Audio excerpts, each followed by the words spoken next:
Duzo sasa hivi amekwama kwenye kufanya kitu kipya. Ndio maana anachukua zile projects za kutoka kwenye album anasifanyia video na nini.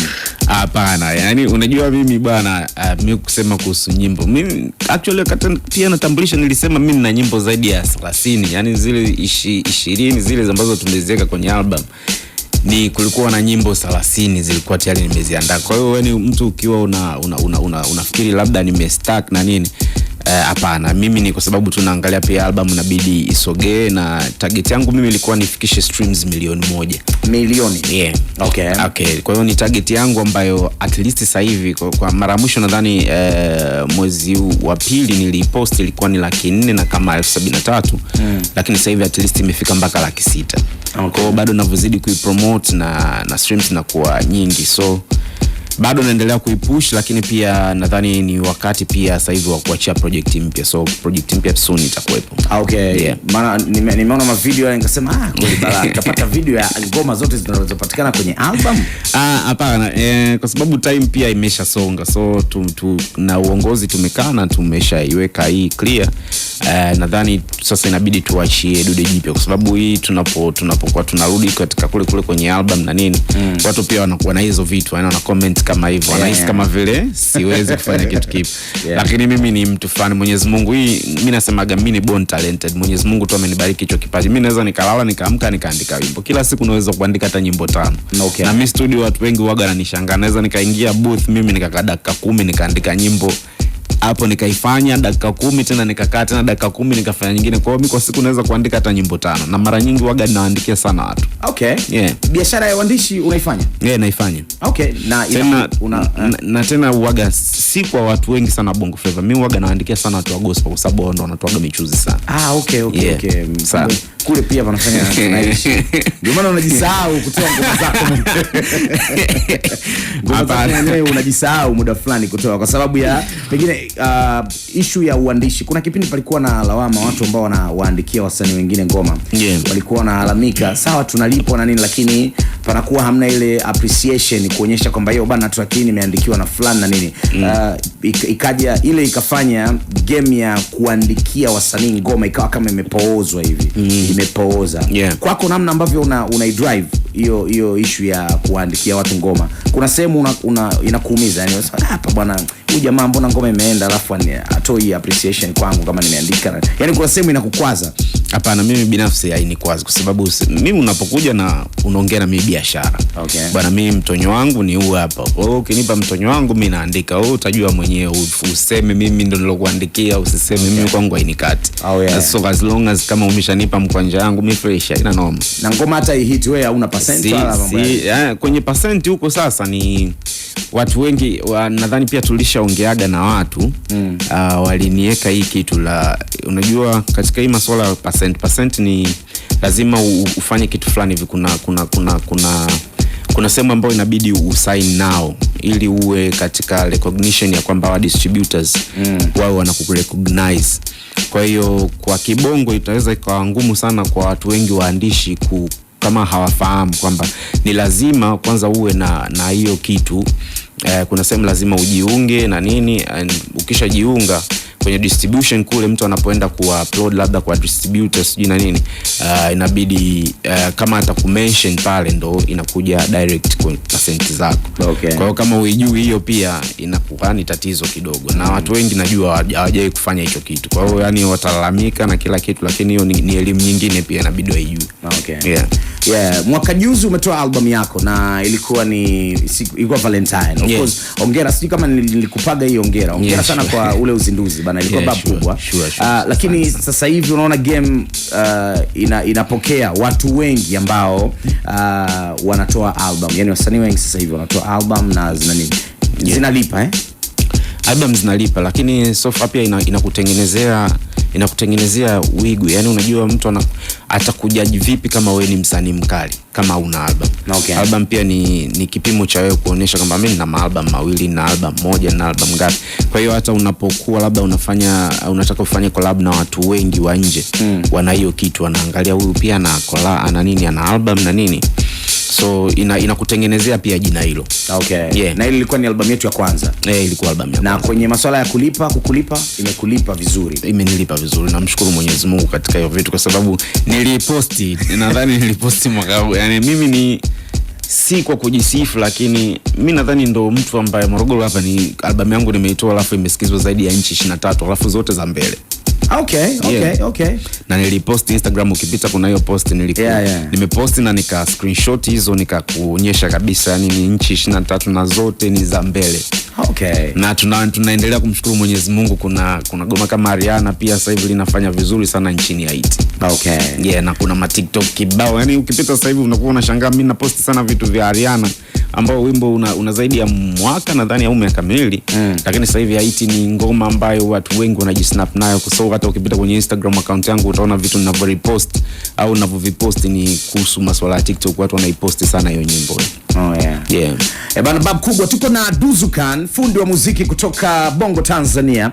Na hapa tuko tunazungumzia kidogo kuhusiana na album yake ya Valentine's Boy au vibana. Album ambayo mule ndani bana alikuwa yamezungumzwa mapenzi katika kila engo. Sio, unaelewa Kwenye kwa nyinyi waimbaji. Kuna issue ambayo ilikuja, kuna namna huwa mnapokea ushauri sometime. Na huu unakuaga mara nyingi kwenye comments za watu wengi sana huko mtandaoni na nini. Wanasema waimbaji kwani wanaona mapenzi tu, yani muda wote wanaimba mapenzi tu. Kwenye jamii kuna vitu kibao bana, si na nini, waimbaji wote wanaimba mapenzi. Hizi unakutana nazo? Nakutana nazo. Na hauna mpango wa kuacha kuimba love song? Hapana.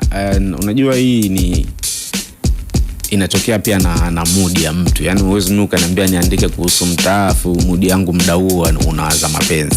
Sijui umenisoma, lakini pia nadhani pia ni according na beat ambayo unaipata.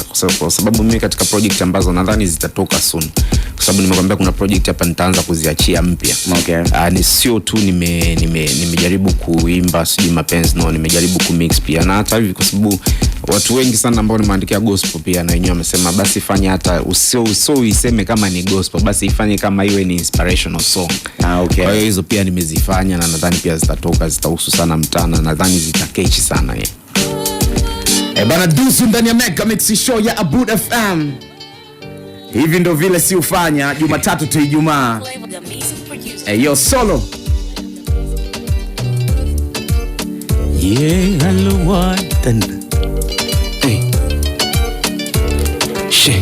Aliumba kwa udongo ila kwake ulikuwa kiboko.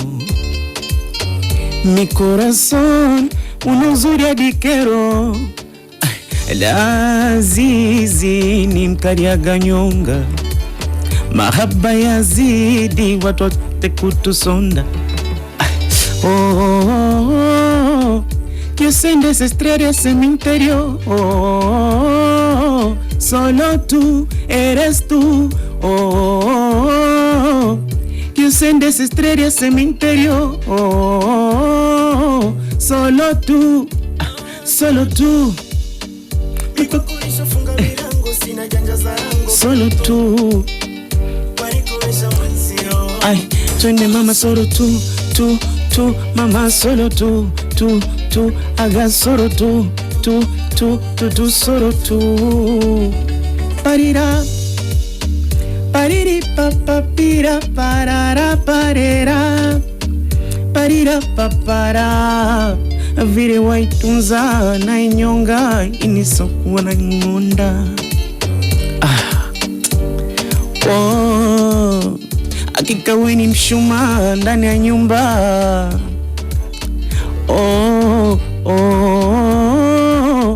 Que usted desestrera cementerio. Solo tú eres tú. Que usted desestrera cementerio. Solo tú eres tú. Ale mama yo, mama pero tú, mwenzio, solo tú, solo tú, solo tú, solo tú. Mwenza kunisha funga mirango, sina janja za rango, pero tú wanikomesha mwenzio. Okay. Bana ni Duzu Khan kwenye Mega Mix Show ya Aboud FM. Sasa Duzu, leo tunazungumzia maisha ya muziki. Unajua kwenye muziki mashabiki tunawaona wasanii mkiwa mmeshatoa ngoma, hatujui nyuma ya kuandaa audio video, kuandaa show zako. By the way, hongera sana kwa show kali ambazo unafanya. Nilikuona kwenye uzinduzi wa ilikuwa ni album ya Media Bongo pale Kate. Was noma kabisa, yani balaa kubwa sana. Ilikuwa ni live show ya kibabe. Nyuma ya kazi, kabla ya kupata kazi, maisha ya muziki yako vipi kwa ujumla wake? Kwa sababu kuna muda tunaweza tukamwona msanii anakuja, analeta kazi, lakini baada ya hapo anapotea kwa muda mrefu. Mfano mzuri ni wewe. Unaleta kazi na baada ya hapo kimya kinatawala. Maisha ya muziki yana kitu gani ambacho pengine yanafanya hizi ingia toka zinatokea? Mimi nadhani ni strategy za watu ambao tupo nao mara nyingi. Kwa sababu mimi sasa hivi niko under management, kwa sikurupuki labda kuachia. Unajua unapokuwa under management kunakuwa na mikataba mmeingia. Sijui umesoma. Kwa hiyo na uzuri, sisemi baya, ni uzuri kwa sababu tupo wasanii nadhani pale wawili mpaka sasa hivi. Tunapewa time, yani kwamba baada ya miezi atafanya mtu huyu, lakini baada ya miezi atafuata Duzu. Kwa hiyo si mimi ambaye napanga, mimi mwenyewe napangiwa. Sijui umenisoma. So hiyo kwa namna moja au nyingine inakuwa inanifanya kama vile watu wanakuwa wana miss mimi kutoa ma projects na nini, lakini pia sishindi kufanya kutoa ma projects. Na ndio maana nikaiona hii swala la kukaa kwa muda mrefu and sijatoa projects mpya ni kitu fulani ambacho nimekaa sasa nimeshakiongea na uongozi na kila kitu. Nadhani sasa hivi inabidi tuachie madude. Nadhani ni back to back nitakuwa nafanya, kwa sababu pia ni wanajua mashabiki wengi sana wanakuaga na kiu ya kusaka kujua Duzu kwa nini mbona yupo kimya. Lakini mimi huaga tu napika. Ni watu wengi sema ndio hiyo walikuwa wanaiongea kwamba kuna watu wengine wa appreciate vitu ambavyo mimi naviandika. Kuna watu wanaletaga ngoma hapa mimi nimeziandika, mimi nimekausha kwa sababu pia I don't care. Yani mimi ni mtu fulani niko go fair. So wa Bongo Flavor unamaanisha? Wa Bongo Flavor pia. Mimi huaga kote mimi naandika. Sema sio sana, sijabezi sana kwenye Bongo Flavor kwa sababu wao mimi najua hela zao. Ndugu zangu. Kwa maana hapo unasema muziki wa Bongo Flavor na injili inalipa zaidi. Injili watu wanatoa mitonyo mzee wangu bila kuficha. Yani injili mtu akija ni yani kwanza hawana kona nyingi. Yani ni kwamba bana mimi nakuwekea pesa hii hapa, ndugu yangu niandikie wimbo 1 2 3. Fresh unamwachia tu bana, wewe utajua mwenyewe utakapopambana nao. Lakini wao huaga ni wako wamenyoka. So si kwamba siendelee kufanya harakati za muziki. Watu wengi huaga wanahisi labda afanye harakati tena za muziki lakini nafanya harakati za muziki. Na ndio maana pia hata ulivyoniona kwenye show ile ya album ya mwanangu Medi, utagundua kama mimi ni mtu fulani hivi. Yani mimi muziki ni kitu ni cha kwangu. Yani ni kitu ambacho nimezaliwa nacho. Sina mchongo mwingine ambao kunipatia pesa mimi zaidi ya muziki. Kwa hiyo ndio maana kuna muda mwingine mimi mpaka kuna muda watu wanakuaga na mind na wanajua kabisa. Yani ukiingia kwenye engo zangu za muziki, I say tunaweza tukagombana vibaya mno. Kwa hiyo yani mimi michongo yote kuhusu yani muziki mimi ndio kitu ambacho mimi kinanifanya niko mjini. Na kama uliniona ile siku katika mashow ya live na nini, mimi huaga pia napendaga kuwafundisha watu kufanya live. Hata ofisini pale ninapokaaga mara nyingi sana huaga nafanya mazoezi ya live na watu na nawafundisha bwana, hapa live inabidi wimbe hivi, kwa sababu kuna utofauti wa kuimba live na kuimba studio.